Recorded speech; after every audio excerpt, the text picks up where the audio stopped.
Actually, I'd like to speak to all of you. For the LED lead frame,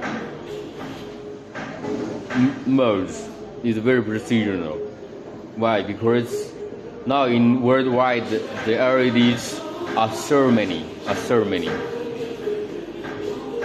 So for some LED is very thin and very tiny, and however for every job, every step of job, for each corner, each letters of every part and accessories or blocks, pins or tubes. It's so difficult to do it very well. So our jobs, every step of our jobs must be very careful. And however, if you have some chances or opportunities to engage in this industry and these products, you should be understand.